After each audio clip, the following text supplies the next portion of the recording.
So I don't think that it's far fetched to imagine that, maybe not within my lifetime, but certainly within Sarah's lifetime, the goal that we've set for this organization can be reached. And we see that as the truth about cannabis spreads, it also starts to spread more rapidly. So wherever there's somebody sitting in a cell today, they and their families should know that we're coming.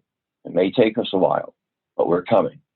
Yeah, God bless you. This policy has caused so much suffering, and it's about time. So I'm looking forward to that day when the last prisoner incarcerated for marijuana is released.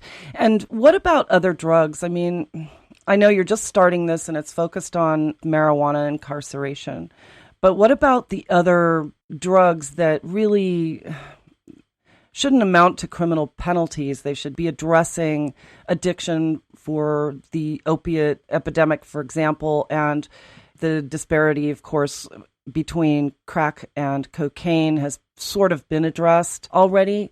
But do you anticipate that eventually LPP will start to advocate for the release of prisoners arrested for other drug crimes? That's not really within the scope of the LPP mission. On a personal level, my belief is that cannabis opens the doorway to a whole world of plant-based medicine, both visionary plants and therapeutic plants. But the mission of the LPP is purposely narrow, pointed like an arrow, right? There's one thing that we want to make happen, and we're going to put all of our energy into doing that.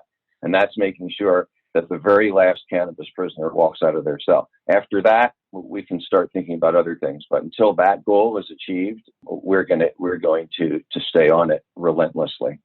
Well, that in and of itself is a very ambitious goal and certainly worthy of support. Do you have corporate sponsors?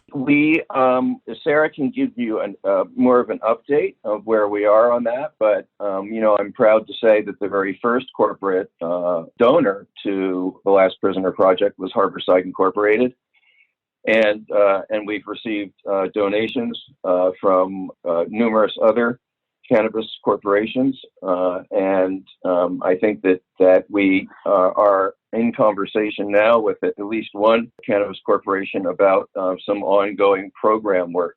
Sarah, what do you have to add to that? Yeah, so we're certainly in discussions with a lot of cannabis industry participants about being a donor, being a sustainable donor. But some of our earliest supporters, as Steve mentioned, obviously Harborside, Ocean Grown Extracts, which is Damian Marley's manufacturing facility, Canacraft, Harvest, and I don't want to be leaving anyone out, so I won't say that is inclusive, but that is a sampling of some of our earliest supporters. Well, anybody who's donating to your project deserves kudos, and I'd love it if you'd keep us updated on your sponsors, and we'll get that out in our social media, because I think it's so important to recognize those who are stepping up for this project. And what is the official launch date? Mid-September. I don't know that we have an exact date, but it's to lead up to National Expungement Week, which is September 21st to the 28th, I believe. Yes. I'm excited for you. I really am. And I'm excited to get the word out about this. And I really appreciate your time today. So, Sarah, is there anything else for our audiences to know about what you're doing? Well, one thing I just wanted to add on to your earlier point, kind of about making this project global, having a global focus. And, as an attorney, I am oftentimes very pessimistic and skeptical, and I've seen how difficult this type of reform has been, even in the U.S., even in very democratic states. So I have a tendency to be kind of skeptical about the feasibility of this. But I just wanted to bring up one sort of case to highlight the hope, the room for optimism with this project. And that was actually in Malaysia, which I think is one of those countries that we would think there wouldn't be a lot of opportunity for this type of reform to happen. But it was actually a case involving medical marijuana where actually a woman was sentenced to death for her use of medical cannabis. And that case sparked national outrage. It brought about the people of Malaysia to fight against what they saw as a clearly unjust law. And not only were they able to reverse the sentencing outcome in that case, but it actually led to the Malaysian government outlawing the death sentence in that country. So that's a case I often look to show the power of grassroots organizing, of individuals coming together to support a collective action, a collective movement.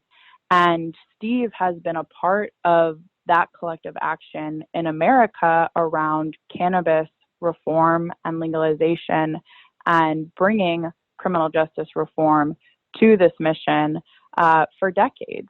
And I think we've really seen the power of individuals to make change with this movement. And I think right now, 2019, the lead up to this election, we discussed a little bit how, the current Democratic candidates for president, I was not surprised because it is kind of this hot topic right now, politically and within the public conscience. But to hear, I think, multiple candidates in the last Democratic debate bring up not just the idea of cannabis legalization, but of restorative justice within cannabis legalization, I think shows you that this is the time for this movement, and that we will have support not only from the public, but from the lawmakers who are going to be able to enact change, both at the state and federal level. So all that to say that despite a long road and a dark history in terms of our country and globally, what we've done in terms of criminalizing this plant, I really do think we're at a moment where we're kind of seeing the light at the end of the tunnel. And it's just now we have the space for organizations like ours to step up and ensure that that change happens, and that it happens in a way that can best support those communities that have been disproportionately impacted by the war on drugs and the criminalization of cannabis. Wow, I did not know that about Malaysia, and thank you for sharing that. It's really heartening, you're right. So, Steve, I know you need to go, but tell me, is there anything else that you have a burning desire for our audiences to know about what you're doing? Snowden, this is something that the cannabis community collectively can get done. It's not a unambitious goal. It's a big goal.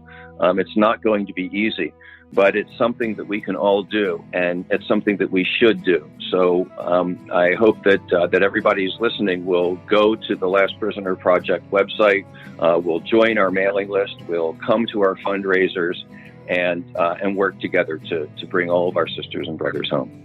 Thank you, Steve. And yeah, I'm so excited about your project. And, we'd be happy to help you to promote this at any time. So please feel free to send me any articles or updates that you have, and I'll make sure that I get that out. We've got a pretty sizable network, and it's an open door policy. So please keep that in mind. Thanks for all the support. We really appreciate it, Snowden. Yeah, well, we're happy to do it. So thanks again, Steve. And Sarah, thank you for your time. I really appreciate it. Awesome. Thank you, Snowden. My pleasure.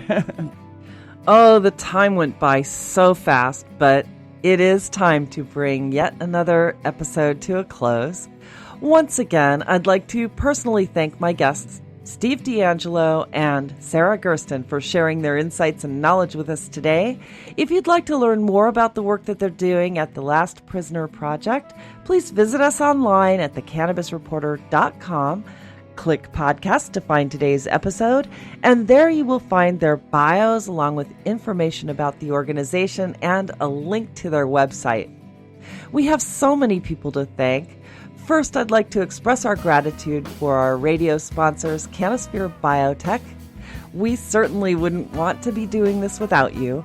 I'd also like to thank our theme song composer, Eric Goodall, and our production team here at the Cannabis Reporter Radio Show for always making us shine. And it goes without saying just how much we appreciate our programming directors at XRQK Radio Network and Society Bites Radio for distributing our show. And if you happen to be in Portland, Oregon next weekend, you won't want to miss the Cannabis Science Conference. It's actually one of the most comprehensive scientific conferences in the cannabis industry at this time. And last but not least, thanks to all of you for listening. I'm Snowden Bishop, inviting you to join me again next week, same time, same place, for another episode of the Cannabis Reporter Radio Show. Until we meet again, be safe, stay informed, share what you've learned, and make it a great day. Evergreens calling.